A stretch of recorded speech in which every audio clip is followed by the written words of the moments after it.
que nos acerca a su columna y en este caso hablar sobre un tema muy pero muy especial. Le quiero dar la bienvenida a Mati Lazarte. ¿Cómo estás, Matías? Bienvenido. ¿Qué tal, Dani? ¿Cómo estás? Pero ¿Todo muy bien? Esperando atentamente esta columna de mitos y leyendas. Contanos de qué vamos a hablar hoy. Bueno, hoy vamos a hablar sobre una leyenda muy popular acá en el norte, sobre todo en el NOA, que Salta, Jujuy y Tucumán, que es sobre el familiar. Una criatura que tiene bastante peso en lo que es la cultura, digamos, de seres mitológicos y leyendas. ¿Por qué? Porque involucra algo mucho más oscuro, como los pactos con el diablo. Ah, mira. ¿Cómo es la cosa? Si como sabrán, acá en el norte tenemos lo que son los ingenios azucareros, ingenios donde se produce azúcar, tabaco, papel, entre otras cosas.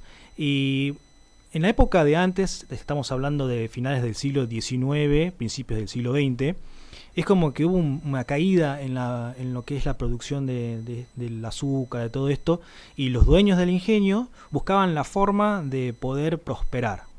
Entonces acá es donde acá se vincula con el tema de los pactos con el diablo para poder conseguir favores a cambio de algo.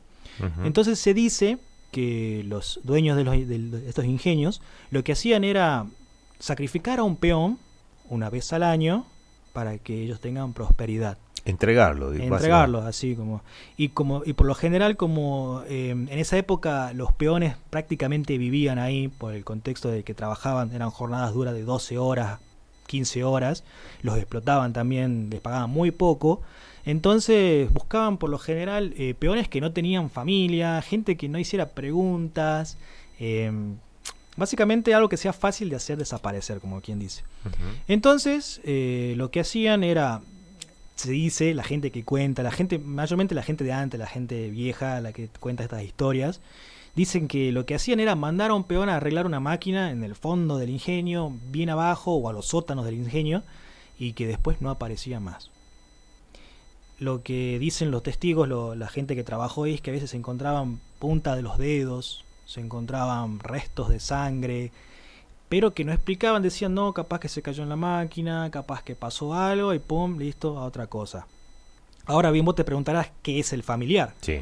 El familiar sería una criatura que es la encargada de cobrar los favores, digamos. O sea, cuando haces el pacto con el diablo, entonces lo que hace el diablo es mandar al familiar, una criatura que se dice que es un perro negro, grande, como una especie de Doberman, con cadenas, pero obviamente monstruoso. Y lo que hace el familiar se los come y así es como una forma de cobrar el pacto que se queda con el alma, obviamente el diablo se queda con el alma y así tienen un año más de prosperidad. Tremendo. ¿Y esto en la actualidad todavía se sigue creyendo, se sigue manteniendo? ¿Desaparece gente? Digo, No, ya no. Eso ya no. Ya no. Esto, más o menos, ¿en qué tiempo podemos ubicar esta leyenda o este mito del familiar? Como te digo, finales del siglo XIX, principios del siglo XX. Bien. Para encontrar una forma de justificar, digamos, la leyenda, el nacimiento de la leyenda, es que en esa época eran jornadas duras de trabajo, eran explotados los trabajadores y a veces había mucha violencia también por parte de los patrones, digamos, hacia los trabajadores. Y bueno, hacían cosas que no te escapaban de la ley, digamos. Y en forma de justificar esto nació el mito del el familiar. Perfecto. ¿Y se ubica en algún lugar específico geográfico o es, por ejemplo, en el norte, en Jujuy? ¿Hay un lugar específico donde la gente tenga un mayor recuerdo de esto? Sí, tenemos dos lugares puntuales que por lo general son el ingenio Ledesma y otro que está en Orán, que es el de San Martín. Son y de Tucumán también, que en este momento no me acuerdo el nombre, pero son estas tres provincias puntuales: Tucumán, Salta y Jujuy.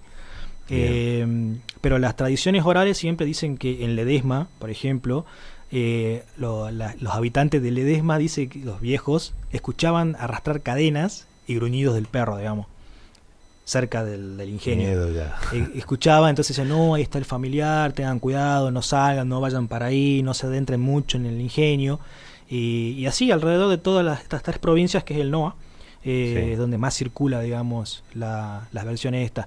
Hay otra versión que también decían que era una víbora gigante que no estaba en los ingenios puntualmente, pero sí rondaba los ingenios, y ahí sí ya era más peligroso porque ya ahí no caía directamente un peón, sino que caía cualquiera que pase por ahí, digamos, claro, que se aventure en los ingenios.